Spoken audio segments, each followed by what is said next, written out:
All right, excellent. So wanted to thank everyone for coming today. I'm Jason Yakinchuk, the chapter president. So we are now hosting a series of virtual events for cybersecurity learning that we've partnered with a number of organizations. So I'm really happy that we're able to offer this with such quick turnaround after having to postpone or cancel some of the in-person events that we've had scheduled for March and April, given the dynamic situation that we have with COVID-19 coronavirus. So hopefully everyone's staying home and safe and healthy. So definitely sympathize, and if the chapter can help in any way, feel free to reach out if you have ideas on future events or ways that we can help with your continuing professional education and so forth, or to engage professionals virtually as well. So we're going to continue to actively pursue new training opportunities and determine new ways to offer CPEs and support our members throughout this time. So stay tuned for more information. Be sure to follow the announcements through social media, where we're putting out more content that way. And you can go to the next slide, Babur. So just wanted to highlight some of our partners that made this event possible today. These organizations are some that we work with a lot. So in lieu of the women's event, we have the Women's Society of Cyber Jiu-Jitsu as a partner for this event as well. So we're happy to have that engagement as well through the month of March. So that's something that's really important to us. And then we continue our partnerships within academia as well. And then, as always, thank you to the sponsors for the chapter. So we continue to grow our sponsorship program. As you can see here, we have some new names on there. So we're really proud that and happy that we have this partnership going forward, and that something that we can showcase for the chapter and to give more to our members based on the contributions and support from the sponsors. So thank you very much there. And I want to introduce today's presenter, Alan Liska. He's an intelligence analyst at Recorded Future. He's got more than 15 years experience in information security and has worked as both a blue team and red teamer for the intelligence community and private sector. Alan's helped countless organizations improve their security posture using more effective and integrated intelligence. He's the author of The Practice of Network Security, Building an Intelligence-Led Security Program, and Securing NTP, a Quick Start Guide, and the co-author of DNS Security, Defending the Domain Name System Ransomware, Defending Against the Digital Extortion. And before I hand it off to Alan to start the session, we are going to be managing the chat. So if you have any questions, feel free to type them there, and we'll make sure that they get answered by Alan throughout the session. So thank you, Alan, for being here today and agreeing to offer this education on such short notice. So without further ado, I'll turn it over to you to start the session. Great. Thank you, Jason, and thank you, Babur, and everybody in the organization for inviting me to speak. As was mentioned,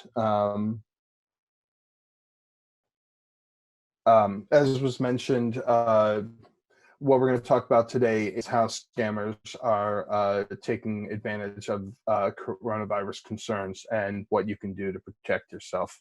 I just want to make sure I got this set up right. Is everybody seeing my presentation?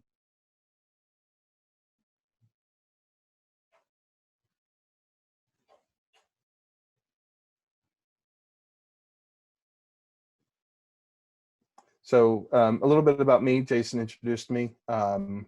I'm an intelligence analyst at Recorded Future. I advise clients about how to protect themselves. If you do have any questions after the presentation, my email and my Twitter handle are here. Feel free to reach out. I'm always happy to help. Before I get into this specific campaign, I want to talk a little bit about the professionalization of phishing. So there's sort of this misnomer that threat actors, cyber criminals especially, are these kind of lone wolves that sit in their mom's basement and type away angrily on the keyboard, and that's just not the case. Phishing, as with other types of malware and cyber criminal activities, has matured and evolved greatly over the years and become much more professionalized. So with that end, phishing campaigns have evolved greatly over the last few years and continue to rapidly evolve.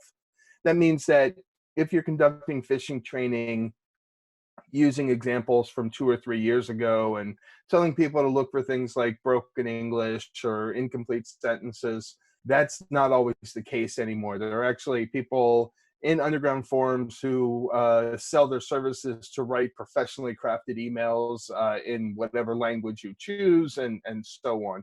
So there really is a step up in the game of how these threat actors work.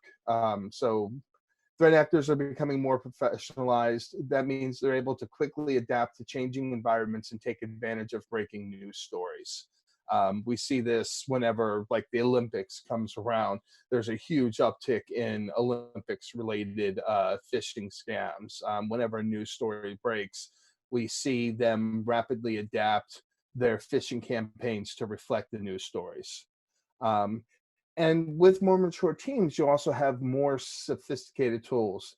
Phishing exploit kits such as Emotet and phishing as a service capabilities are robust, and they can allow cybercriminals to both send out mass emails to millions of people, but then they can kind of create also small handcrafted batches of email that are designed for specific target. And I apologize if I just made you think of beer with that. But that's really kind of what they're going for, is to try and stay under the radar. Instead of sending out millions of emails, they can send out hundreds of emails, but specifically targeted to a specific to a certain audience. Phishing campaigns rely heavily on disposable URLs, and that's because, while they've gotten better at what they do, those URLs are still often identified after compromise, post-compromise, and blocked readily. So they need disposable URLs and cheap domain names. So where we see the most common domains being used now, the .xyz domain, the .tech domain, the .stream domain, .online, and .bid. These sort of second generation or third generation even generic top level domains are a hot commodity, especially when they're very cheap to register. Often registrars will have sales where register an XYZ domain for a year for $1. And so that's easy for a threat actor who's engaging in phishing campaigns to register that, because they don't care if the renewal price goes up to $10 or $15. That domain's not going to last a year. It's going to last 90 days at best. Phishing attacks also continue to grow. So in the United States in 2019, phishing attacks were up 43% over 2018. So not only are they more effective, there are also more of them. Now, we wanted specifically to talk about what we were seeing with the coronavirus attacks today. Phishing campaigns using coronavirus lures have rapidly taken off, and there are multiple groups using this methodology. So this is not just one campaign that's using coronavirus or COVID-19 terminology in their phishing emails. There are multiple teams. We're going to go over some of those teams that are using it, using this methodology and how they're using it. Phishing threat actors often prey on the confusion and concern about coronavirus to trick victims. This is a big thing, and something you've got to recognize, that kind of like what we call clickbait news headlines. The best phishing campaigns are the ones that prey on your emotions and get you either worried or excited or something in order to click on that email. And unfortunately, coronavirus themed phishing campaigns work. According to Domain Tools, one campaign in Italy that they were tracking had a 10% click-through rate, which is much higher than usual for a phishing campaign. Normally, the click-through rate is less than 1%. But again, when you're sending out millions of emails, less than 1% is normally fine for getting the credit cards or whatever it is that you're trying to gather. So a 10% click-through rate is huge. And a typical attack looks something like what we have here. This is an email that somebody would get, and they would say, there's a health advisory for coronavirus, everything that you need to know. There'll be some highlights of it in the email, and it'll look professional enough that when it says, for more information, please open the attached spreadsheet, and they convince you to open the Excel spreadsheet and alert on the and then they will infect your system from there. So this is what the attacks look like since the beginning of January through early March. As you can see in the background, the number of attacks and number of references continue to rise. There have been some highlight attacks, which we'll go over, but overall, the volume of coronavirus related phishing attacks is definitely on the rise and continues to grow. In addition to cyber criminals, we do see that some nation state actors have added coronavirus as a new way to go after their usual targets. So they're not expanding their targets. They're not saying, oh, we're going to take the fact that we have this, we're not going to use these coronavirus slurs to go after even more targets. Right now, they're just using it to go after their usual attack. So if you're in North Korea, you're using it to target South Korea. If you're in Russia, you're using it to target the Ukraine, etc.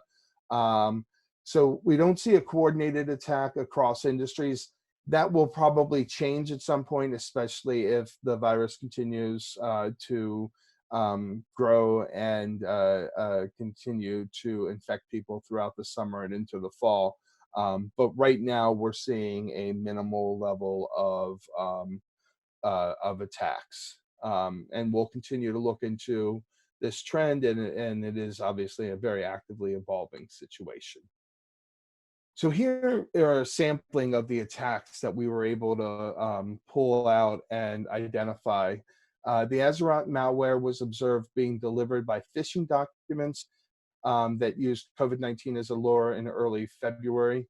Researchers at Proofpoint actually observed a COVID-19 phishing theme targeting the manufacturing, industrial, finance, transportation, pharmaceutical, and cosmetic industries. So the Azeroth malware, they're known for going after sort of high-level targets or what we call big game hunting, and these are some of the targets they're going after. In January, IBM X-Force observed cybercriminals using coronavirus as a phishing lure to distribute Emotet campaign primarily targeting Japan. Emotet is a very versatile phishing kit in that it can, it often is used to deliver TrickBot, which then can pull out banking information and other other information it can steal off the desktop.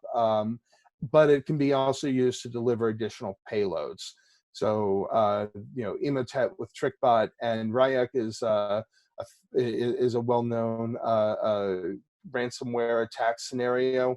So we're keeping a close eye on that and seeing how that's developed.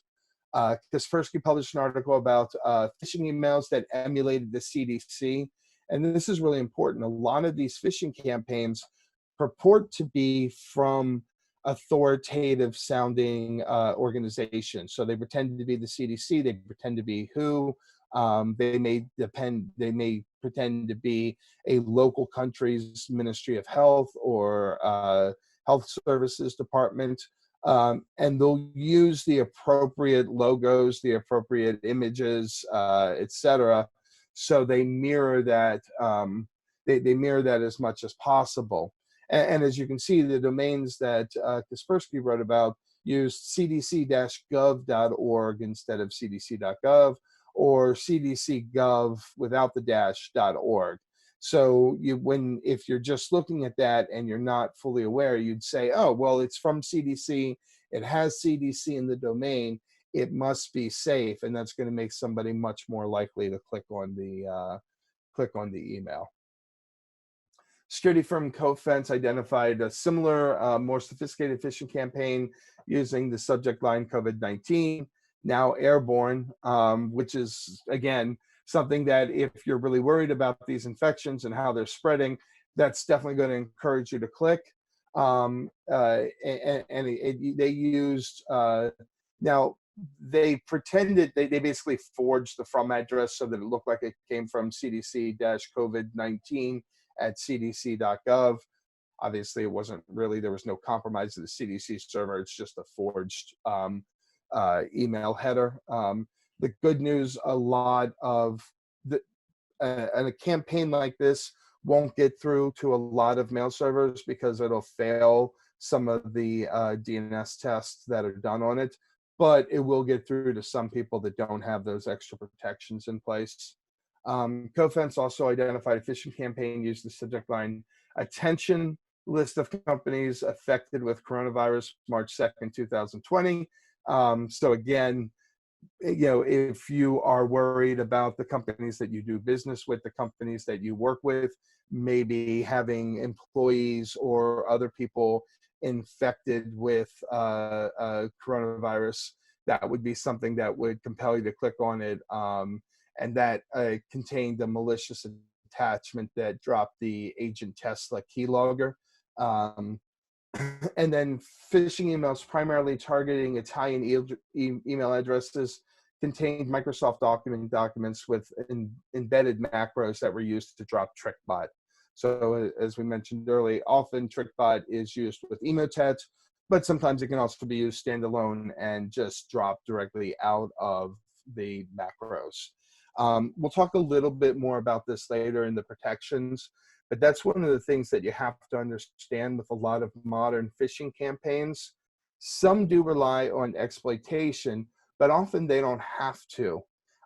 If they can get you to open a Microsoft Office document and then enable macros, the scripting in the macros will do all the installation and infection for you without ever having to exploit anything. So rather than a technical exploit, it's a human exploit where they're trying to convince you that their message is urgent enough that you have to open that Microsoft Office document.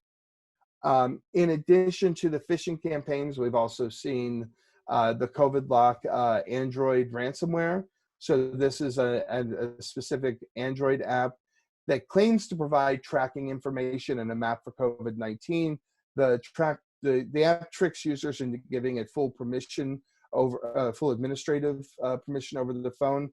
So what it does is it says something along the lines of, if you want to be able to track local cases in your area, you have to enable administrative access so we have access to your GPS functions. And so people are saying, oh yeah, of course I want to know what local conditions are, what local infections are in my area. They enable that ability, and then immediately it locks your phone. It asks you to pay $100 in Bitcoin in order to regain access to the phone. We don't know how successful that's been. As a general rule, phone-based ransomware campaigns aren't usually very successful, just because most people wipe their phone and restore it from cloud if rather than pay the ransom of any kind with it.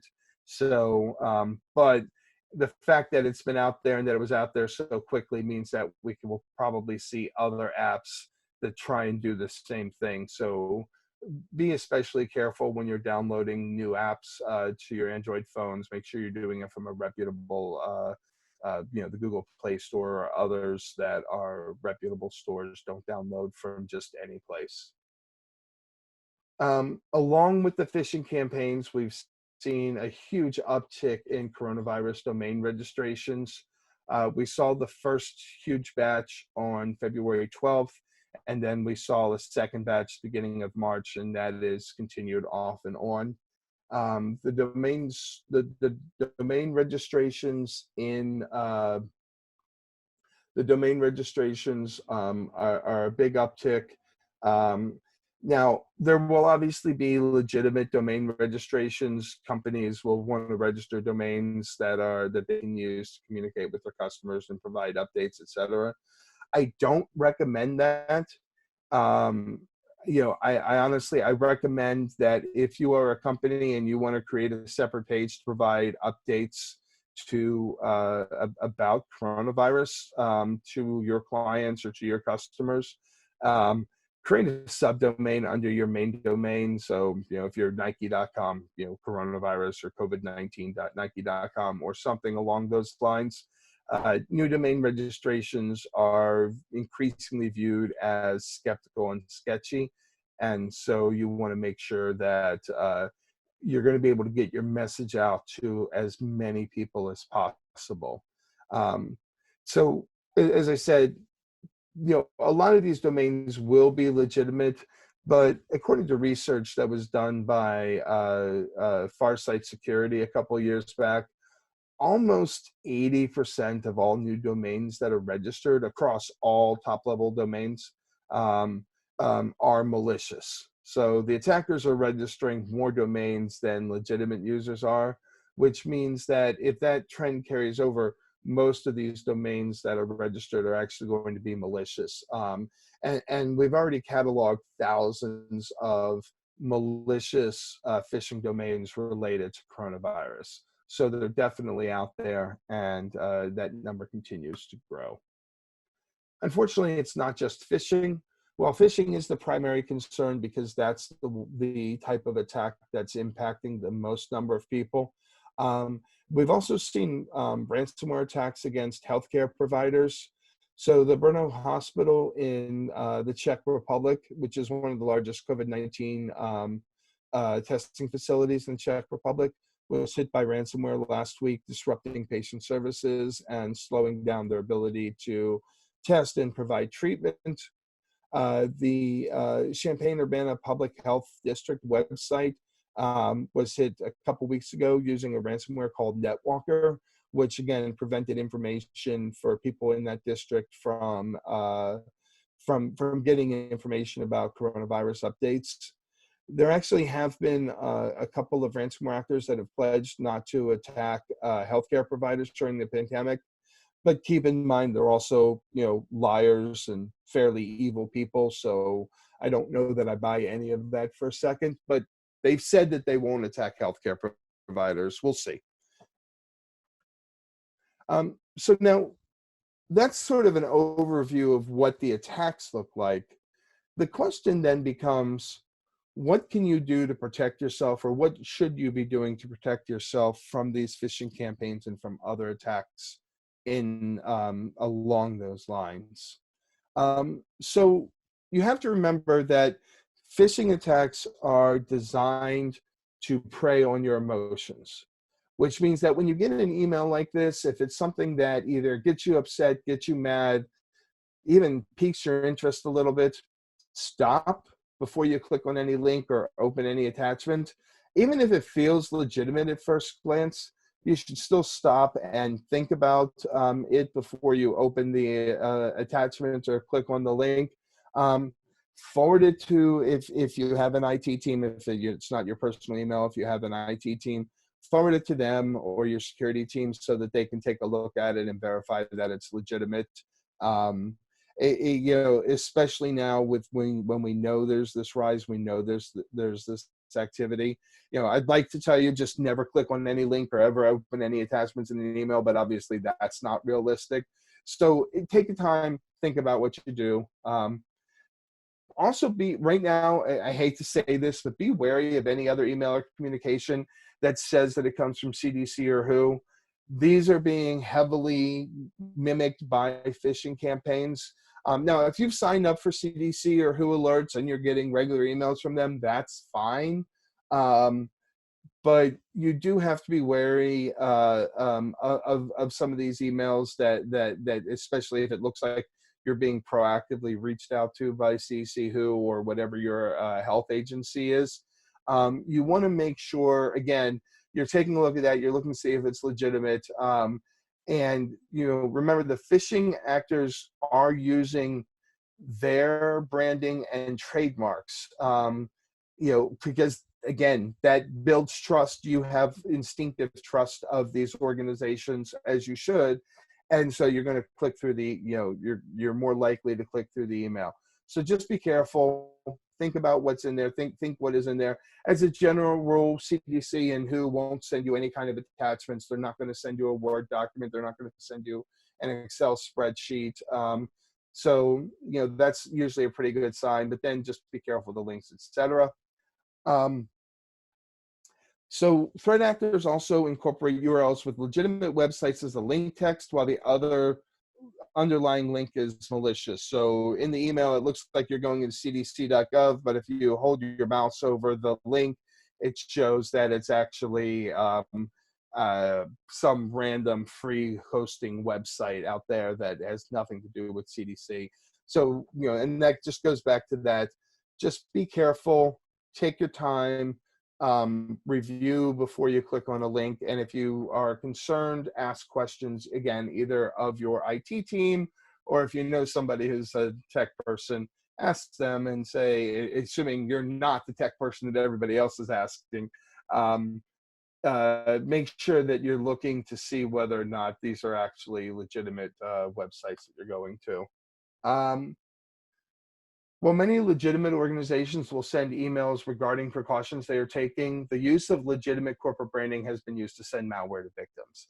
So I'm sure you've all seen that before, where an email purports to come from Walmart or from Target or wherever, and it's actually a phishing campaign. Right now, if you're like me, every vendor that you've ever done business with, every company that you've ever given your email to, has sent you an email telling you what their coronavirus plans are and how they're addressing the attack. The phishing threat actors know this, and we expect to see them create fake emails that look a lot like these from legitimate targets. So again, you may see something that looks to be from Walmart that says, during this trying time, Walmart, really appreciates our customers, and we know that you've had to, stay home and not go out. So we want to help you out. Here's a free $25 gift card to spend on, to spend for, order shipping. You click on the link, and it turns out you've just infected yourself. Look for things like that. Be careful. If it doesn't actually sound like something that a large corporation would do, it probably isn't. So again, just be careful. And I mentioned this earlier. The primary factor for delivering a lot of these payloads in a phishing email is Microsoft Office documents. You do see some Adobe PDF, and you see some straight up just like JavaScript attachments. But make sure that you're patching your Microsoft Office suite or whatever Microsoft Office tools you're using. Make sure you prioritize patching those. If you're an organization, make sure all your employees are patching those. If you are an individual, please make sure that when the little alert from Microsoft comes up that says, hey, this needs to be patched, don't ignore it. Take the time to actually patch it. That's going to go a long way to protect you. While much of the attacks do come through macros, there are still some exploit kits that rely heavily on exploiting known vulnerabilities in Microsoft Office. So if you're fully up to date, it makes their job that much more difficult, and that's what we want to do, is prevent them from infecting you. Disable Microsoft Office macros personally and across your entire organization. If you're a system administrator, you can use GPO to turn it off for every user. There may be some users who require macros. I hate those people so much. But if they do require macros, ensure that you have compensating controls in place for those users. So, a lot of times accounting especially requires macros to be enabled in Excel. So if you are going to enable, make sure you're giving them additional training. Make sure that you are letting them know, hey, these are the things to watch out for and things to be careful of, especially because everybody in accounting has access to the money, and the last thing you want is for them to be infected and wind up having a bad guy steal hundreds of thousands of dollars out of your corporate accounts. So again, be careful with that. If you can disable. If you have to leave it on, and provide additional training. Watch for malicious domains. Many security companies have made lists of malicious domains publicly available. We've made ours available at that URL. Feel free to go through there and look for what we have. But other companies, I've mentioned Cofense, I've mentioned Domain Tools. There are a number of companies that have compiled lists of these malicious domains.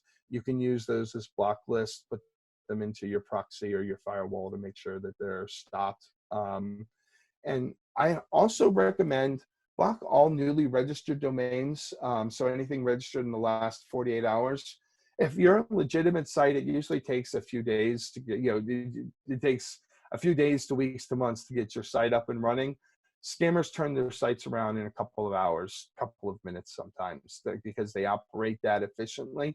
So if you can block all newly registered domains for the first 48 hours, you'll go a long way to protecting yourself and your organization from getting hit with attacks. I know that some firewalls have that as an available rule to tick on, and you tick it on, when somebody comes through, they look at the registration, it looks at the registration date, we'll block the domain name for the first 48 hours. That solves a lot of, that actually stops a surprising amount of phishing attacks from being able to carry through. So, and then finally, when you're looking for news, again, if you get an email that looks like it is heavily designed to get you to click, draw an emotion, rely on trusted news sites, New York Times, BBC, Wall Street Journal, and others. And especially because a lot of these sites are now providing information outside of their usual paywall, like the Washington Post locally here in DC has done a great job of making as much information available as possible. And also use trusted local news sources. Excuse me. If you want to know what's happening in your area, if you have a local news station or you have a local newspaper, I know those are unfortunately rapidly disappearing, but if you have a local news source that you trust, rely on them as well to get local information, rather than, again, clicking on an email that says, see all the local, see who's been infected in your area or something along those lines. That's going to be another common phishing lure. You'll be able to find the most up-to-date information about what's happening from your local news source.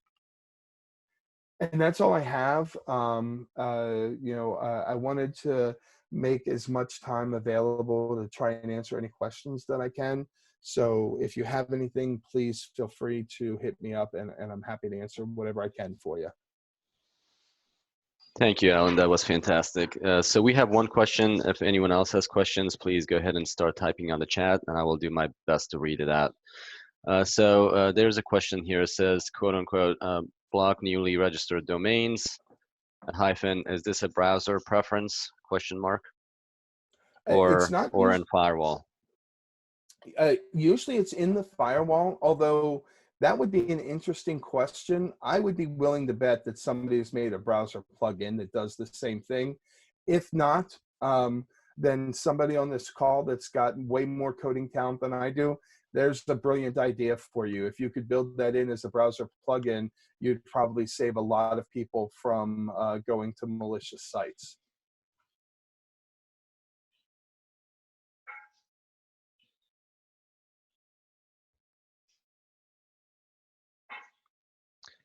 Thank you. Any other questions?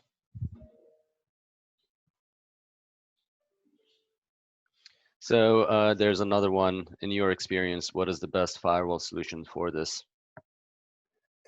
So it depends on the size of your organization. That's always a challenge. Most of the big firewalls, so your Cisco's, your Checkpoints, et cetera, they all offer these kind of solutions for a corporate environment. I know, but it's even gone downscale. So I have the low end WatchGuard at home for my family, which is only a few $100s. And that has that protection built into it. And I imagine a lot more of the low end firewalls that are designed for 3, 4, 5 person offices will have that built in as well. So this is a feature that more and more services are having. If you want to do this and you don't have a firewall and you have a lot of free time, there is a capability called response policy zones that's built in for DNS. So you could set something, if you had a home DNS server, you could set something like this up on your home DNS server. So again, you'd have to have the free time to want to build a home DNS server and then install response policy zones. But once you did that, you could automatically block newly registered domains at the DNS level rather than at the firewall level, which is a fantastic way to do it. It is not easy to do, but again, a lot of us have a little more free time right now. So if you wanted a project to do, that would be something you could set up and run. Okay, thank you. So I don't know if this is a question or a comment, but I'm going to read it out. Free internet service nationwide for 2 months is a phishing? Most likely. No one I know of is offering free internet service nationwide for 2 months. So that is most likely a phishing campaign. Again, that would be something where when I see something like that, and I don't have any insight into it, oftentimes I'll just go to news.google.com, search for that, and see if there are actually any legitimate news sources that have it, or even take that subject line and post it to Twitter. It's amazing how many phishing emails with sort of the payloads and stuff get posted to Twitter. So Twitter is sort of a great resource for looking at an email subject line and going, yeah, that looks weird. And good on the person who asked the question for being suspicious, because that is exactly the kind of thing that they look for. Like, oh, free internet, I need that, click. And so, again, Twitter's a great resource for looking at phishing, phishing lore type subject lines and so on, and getting confirmation. Thank you. So there's another one that says, how phishing works in short. So how does phishing work? Okay, that's a really good question. It works in a number of different ways, but primarily what you have is you have a control panel on the back end. And that control panel has your list of whatever your phishing campaign is. So your subject line, the body of your message, you load up your email addresses into it, and then however they're going to relay the phishing. So they may go through free web hosting providers. They may have compromised email servers that can relay through, or they may have their own legitimate mail server from one of the so-called bulletproof hosts, etc. You then load everything up into there. You push a button, and it sends out your emails. Usually it doesn't send, like if you're sending out 1 million emails, it doesn't send all 1 million out at once, because those will immediately get flagged. It'll send them out in batches.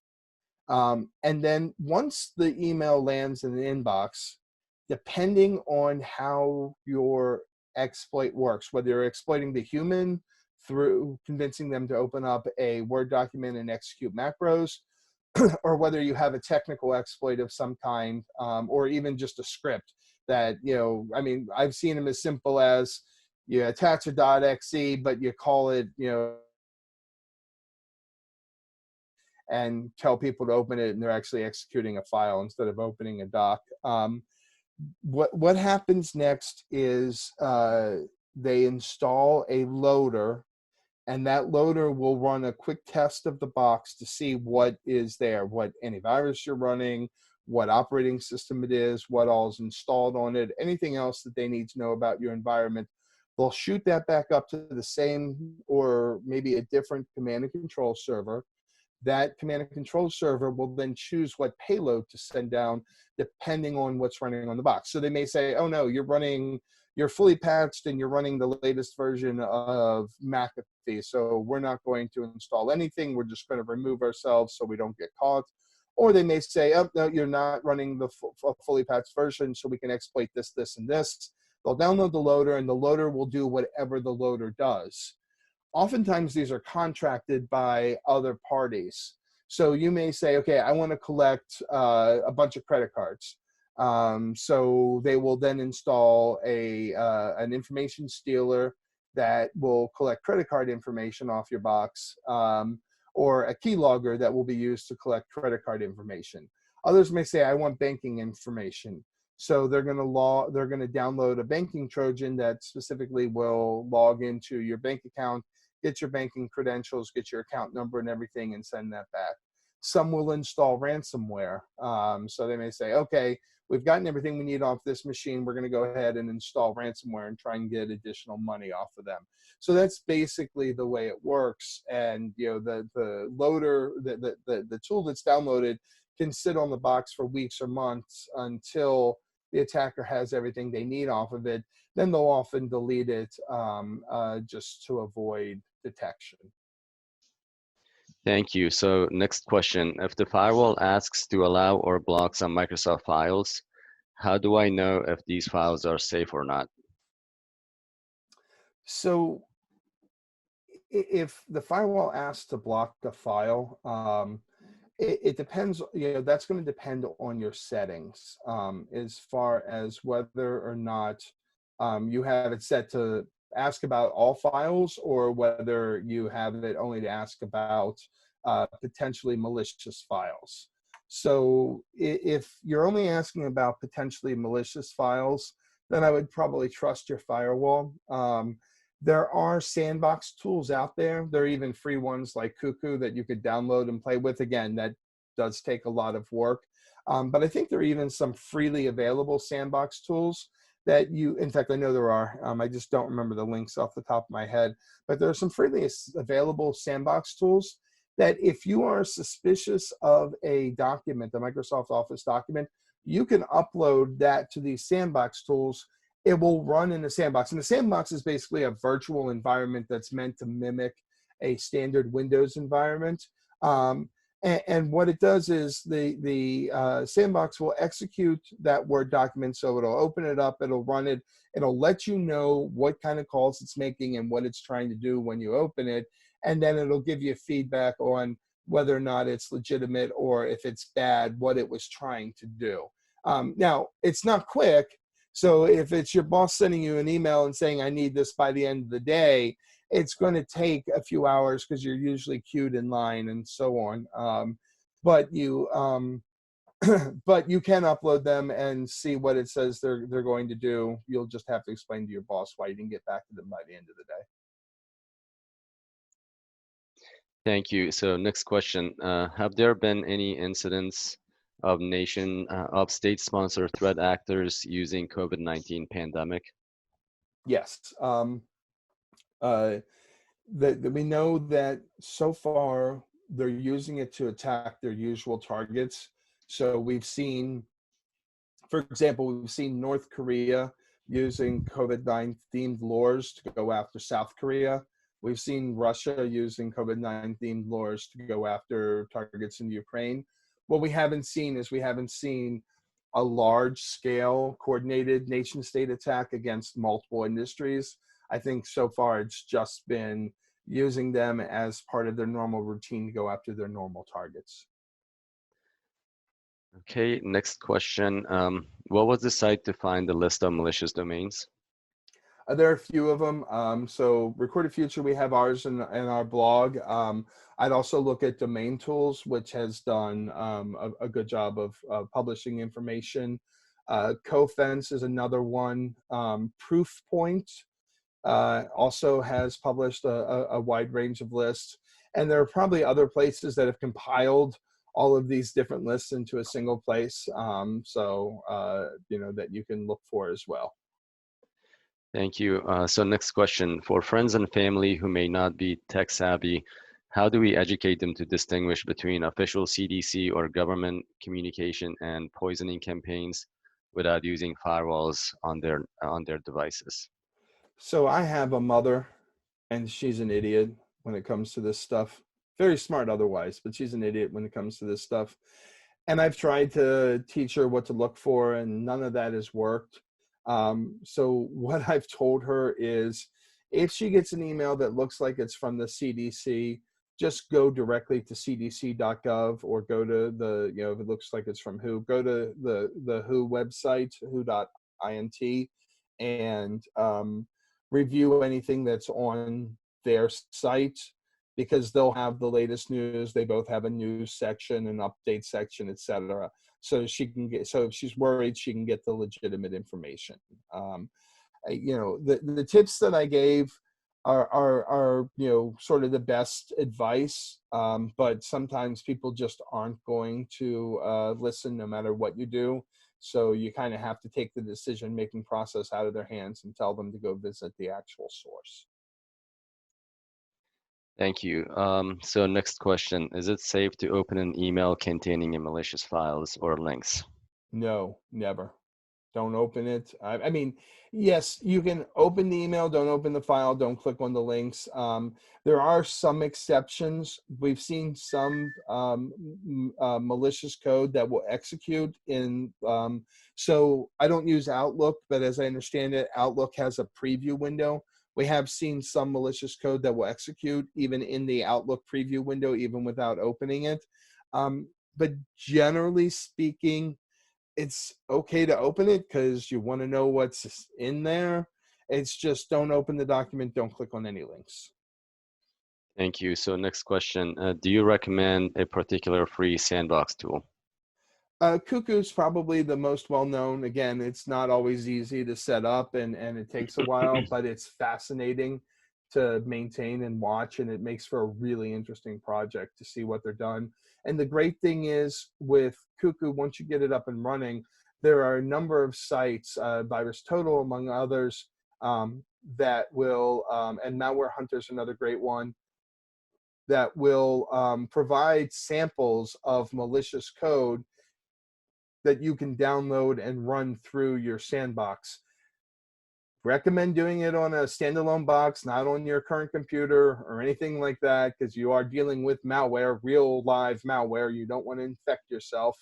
But if you have an extra computer or you have a number of virtual machines that you can use, it's a great learning tool. Understanding how malware works, how it operates is absolutely fascinating. You can learn a lot and read through way more registry entries than you ever thought you would. But you can definitely learn a lot about the process of the way malware writers think and work. Okay, so next question. Which basic security configuration would you recommend individuals implement to protect private home networks? So the first thing that I recommend with everybody is make sure all of your computers are fully patched. So if you're running Windows, make sure that's fully patched. If you're running Mac, make sure it's fully patched. Install an antivirus program and keep it up to date. So make sure that it's updated. There are so many that are so good. I personally like Bitdefender, but Kaspersky, McAfee, Trend Micro, they're all really good. And I buy the family pack for my family. It's a little more expensive, but what I like is I get a control panel that lets me look at lets me look at infections across everybody's machine. Now, the good news is everybody in my family will come tell me if they get hit with a problem, but it'll let me look and see if there's anything that I need to be worried about. For Wi-Fi routers, there are a lot of good Wi-Fi routers now out that have some built-in firewall capabilities. So definitely look for one that has the built-in Wi-Fi router. Do not just use the router that your ISP gave you. So here's the dirty little secret about the routers that you get from your ISP. You get a router, and unless you log in and update, it is never updated. So if you think about it, you probably go somewhere between 3 and 5 years with before you get a new router. So your ISP sends you a router, you use it for a few years, your internet connection starts to get to slow down, and the ISP says, okay, well, we'll send you the new router. You have the old one anyway. No one has updated that router in those 3 to 5 years. And we know attackers aggressively hunt open ISP routers because they can use them to launch DOS attacks, they can use them to intercept traffic and all these other things. So put something between you and your ISP's router. Again, I love some of the Wi-Fi capabilities, some of the Wi-Fi systems that have built-in firewalls. And I think that's a great way to go, because you're not adding too much complexity to your network, because you're only adding that one device that services your Wi-Fi router and then directs traffic out through the router provided by your ISP, but you are adding a layer of security on top of that. Thank you. So next question, adding to Steve's question, I have been hearing state-sponsored attacks. Does it mean the state or the country intentionally sponsor hackers to hack their system and later look out and arrest them? Just need clarification. Sure. So a state-sponsored attack is simply attack. So you have we have basically two, maybe three groups of threat actors that we look at. So the sort of the low end are hacktivists. Those are people that are mad at the man, and they launch DDoS attacks against banks and gas companies and so on. They're looking for sort of that retribution for sort of perceived wrongs. You have cyber criminals who are engaged in malicious activity in order to make money. State-sponsored actors engage in activity that is designed to promote the state. So a state-sponsored activity could be the United States breaking into the Chinese government and stealing government official documents so that the US has a leg up on negotiating. State-sponsored activity could be Russia launching misinformation campaigns to interfere with the 2016 election. And so every state has a slightly different view of what's considered legitimate nation-state activity. So for China, because China doesn't see sort of a difference between traditional espionage and business activity, for China, breaking into the Pentagon and stealing, war plans is as much a state-sponsored activity as, say, breaking into Cisco and stealing the operating system for their router. So each country has, again, a different definition of what they consider state-sponsored activity. So it's not one broad definition, but in general, it's any activity that is designed to further the goals of the state, not necessarily to make money.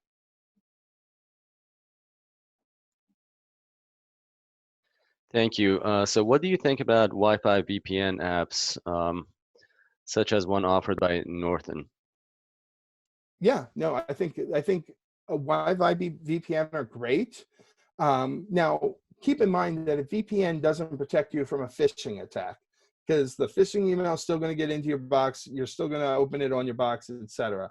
What VPNs try and do is they try and provide you almost end-to-end encryption of the traffic that's coming out of your network. And a Wi-Fi VPN is great because you then provide that end-to-end encryption or almost end-to-end encryption for your entire family. So I do encourage VPNs just for the security. And a VPN on your laptop can be really important when you travel. If you're using hotel Wi-Fi, coffee shop Wi-Fi, McDonald's Wi-Fi, whatever it is that you're using when you travel, having that VPN to make sure you're encrypting traffic through those open wireless networks is really important, because it's relatively easy to sniff traffic on those. So overall, I do recommend. It doesn't protect against this kind of attack. It does help you with other attacks and help somewhat more. It helps provide you somewhat more privacy. Thank you. So another question. So you mentioned routers and not trusting your ISP's router. So what if I want to go out and buy my own router and it comes with a free software, or say antivirus scanner for no cost? Would you trust that? Sure. I mean, that bundle is a very common thing. Keep in mind that it's probably no cost antivirus for the first year, and then you pay, for additional subscriptions. Those are pretty common. What I do is whatever antivirus bundle it comes with, I just go look at the antivirus company, see what their reputations are. Look at something like Tom's Hardware Guide or one of those trusted sites that does regular ratings of antivirus companies and see how effective they are. And then keep in mind, see what you have to turn on to make it most effective. So there are a lot of antivirus programs that are very effective, but you have to turn on a whole bunch of things in order for them to be effective. And the CPU usage can really slow down your computer in a case like that, because you do have so much enabled. So, that's one thing before you make a buying decision, just to understand um, how much how effective the antivirus tool is at the base level of configuration. Thanks, Alan. So next question, and I know we're 3 minutes over. If you're okay, we'll take a few more and then close it out for the Sure. day. So it says, while we are recommended to stay home during the pandemic, do you know any free resources we can learn more about cybersecurity? Oh, there are a ton of them available right now. There's actually a really great conference coming up on Saturday. It's an all virtual conference called PancakeCon. And that's because the woman who started it, her Twitter handle is Hacks for Pancakes. I would, if you've got time on Sunday, I would sit in and listen to some of those talks. They're pretty amazing. Um, there are a whole bunch of great YouTube channels. If you want to learn more about reverse engineering, I recommend Malware Unicorn's YouTube channel. She does some really good videos on reverse engineering. In general, there's a lot of InfoSec activity on Twitter. I would look on Twitter and look to some of the free stuff that people are making available. There are going to be more of these type of virtual conferences coming out, so there's going to be a whole lot that you're going to be able to learn that you'd normally have to spend thousands of dollars to go to the conference, and now you'll be able to get it for free, and I think that's amazing. So it'll be a really good opportunity.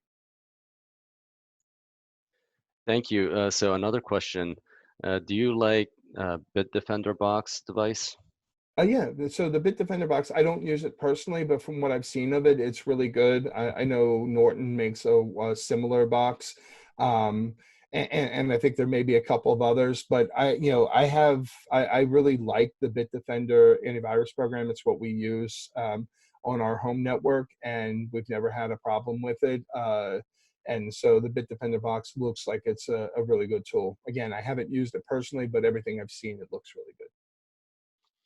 Thank you. So another question. So how do you differentiate, or what's the best way to go about being paranoid versus thinking logically and thinking about reality, so you're not overly paranoid? Unfortunately, I fall too far on the paranoid side, so I don't know that I can answer that effectively. Um, Honestly, the best way is to do whatever you can to take emotion out of your decision, and that's a lot easier said than done. There's a great book that I like called Thinking Fast and Slow, and that it kind of teaches you how to think like an analyst, which is basically what you have to do. So it's weird to think that for every email you have to think like an analyst for everything you get, but it's you have to say, you have to be able to say to yourself, okay, what looks legitimate, what doesn't look legitimate, and take a step back and put together in your mind why you think this may be legitimate and why you think it's not. It becomes sort of second nature after a while. But the more you can think the way you're supposed to as an analyst and sort of detach yourself from the emotion, the more likely you are to make the right decisions. Occasionally, you're going to make a mistake. That's where good backups come in. So always have good backups in case you're wrong when you in your decision-making process. All right, thank you very much. And I don't see any more questions on our chat. Okay, I think one more. Is this session recorded? Yes, this is recorded. We're just gonna go through a vetting and review process right after, and within a week it should be posted on ISAC at GWDC's website. Thank you again, Alan. I think this was a fantastic presentation, and thank you for all the participants. I would like to point out that we're gonna do this twice a week going forward for at least until April 2nd. Alan will be back talking about ransomware as a service on March 31st, so same time. So please stay tuned. We will share the links for you to register. And I know some people were not able to register. I think there was a bandwidth issue with Zoom, is what I'm assuming, because the presentation was live and I was getting emails saying that I'm waiting for the presentation to start. So we're going to look into that and see how we can fix that going forward. And some of the other topics will be personal security tradecraft and embracing darkness, the dark web series. We'll talk about it deep in the dark web and how you can leverage that, ransomware as a service, and then continuity of operation at home. So again, Alan, thank you, and all of our participants, thanks again. Please look at our social media site as well as GWDC website for more to come. Thank you very much. And thank you, everybody that took the time today. We really appreciate it. Yeah, lastly, we do have a present. Obviously, we are virtual. We cannot hand it to you right now. But I promise next time when I see you, we'll make sure that you get that on behalf of Greater Washington, D.C. chapter. All right. So does that mean that we have another Silver Diner meeting coming up? I think so. I think so. Fantastic. We'll just have to wait for everything to reopen. Okay, sounds good. Okay, this is the end of the presentation. Have a good day, everyone.